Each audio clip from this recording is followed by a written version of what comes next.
Oiê, eu sou a Nem. Todo começo de ano tem aquele mesmo papo de ano novo, vida nova, e aí a gente sempre faz promessas que quase nunca a gente acaba cumprindo. Então a gente sempre pensa: eu vou guardar mais dinheiro, eu vou comer melhor, eu vou gastar menos. Mas por que será que quando vai chegando no final do ano, a gente não realizou nada? Eu sou uma pessoa que eu me cobro muito e por conta disso eu acabo criando diversas metas que são insustentáveis ao decorrer do tempo. Então a primeira coisa que eu fiz foi entender o porquê que as minhas metas estão dando errado e parar de ficar viajando na maionese. Nós precisamos ser realistas com a nossa realidade. Isso significa pra gente parar de ter metas, pra gente parar de ter sonhos? Não, não é isso. Mas a gente não tem as mesmas 24 horas. Então a gente precisa avaliar duas coisas. O que faz sentido pra gente naquele instante? E o que a gente pode sustentar também? Porque as pessoas mudam. Então, o hobby que você quer ter em 2023 não vai ser o mesmo hobby que você quer ter em 2025. Eu vou dar um exemplo para vocês. Ano passado, eu tinha curso técnico e ia fazer escola. E ao mesmo tempo, eu queria aprender japonês, eu queria aprender coreano, eu queria aprender inglês, e eu queria fazer crochê, eu queria fazer um zilhão de coisas. E acabava que eu não conseguia fazer nada e ficava frustrada.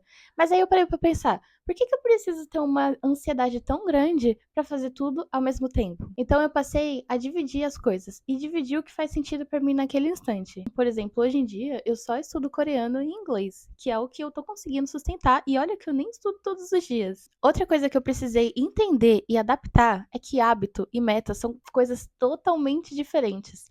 Não adianta você colocar lá no seu caderninho bonitinho que esse ano você quer beber mais água. Isso não é uma meta, isso é um hábito. E é sempre bom a gente aprender a diferença dessas coisas. É importante a gente entender isso porque um não funciona sem o outro. Então, se eu quero aprender inglês até o final do ano, isso significa que eu vou ter que criar o hábito de estudar todos os dias. E nisso, a gente entra numa outra questão, que dividir o tempo dos meus objetivos é extremamente importante. Eu comecei a fazer o seguinte: eu tenho uma meta que eu quero cumprir lá no final do ano. O que eu posso fazer em 6 meses, em um mês, em uma semana, em um dia, para poder chegar naquela minha meta lá do final do ano? E aí eu consegui produzir mais e chegar mais perto da onde eu quero estar.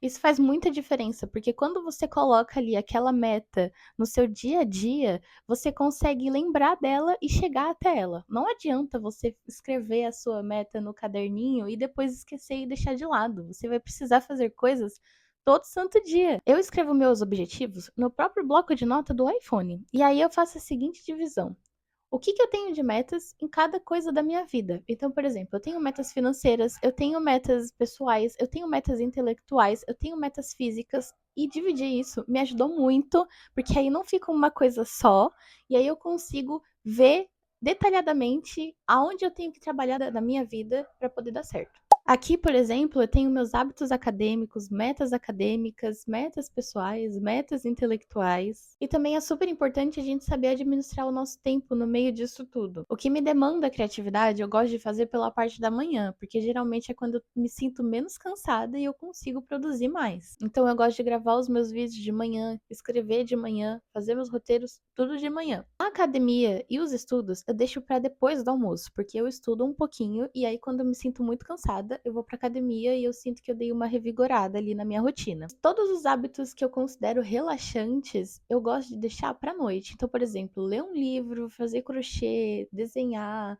ouvir música, tudo isso. Eu gosto de deixar para parte da noite para eu deitar e dormir bem, porque isso também faz muita diferença.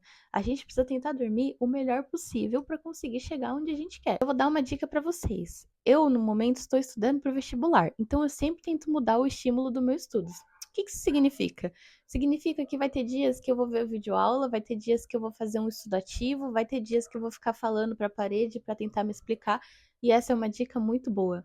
Fale com a parede sobre o que você aprendeu. Gente, vocês vão decorar assim numa rapidez que vocês não têm noção. E enfim, esse é o jeito que eu divido as minhas metas. Eu espero ter ajudado vocês de alguma maneira. E deixa aqui nos comentários como é que vocês estão lidando com a meta de vocês. Vocês já realizaram alguma meta? Vocês escreveram no caderninho e deixaram ali de lado? E eu te convido a assistir os outros vídeos do canal. Não é isso, tchau!